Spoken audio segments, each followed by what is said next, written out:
If you're overwhelmed, you need this simple switch. Gratitude isn't just nice, it's science-backed. Stick around for 1 minute to learn how. Gratitude is more than thank you. It's a mental reset that trains your brain to notice the good.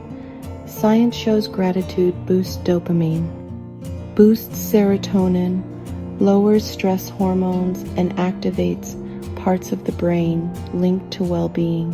Practicing gratitude regularly reduces anxiety, reduces depressive symptoms, improves sleep, and strengthens relationships by making us more connected and resilient.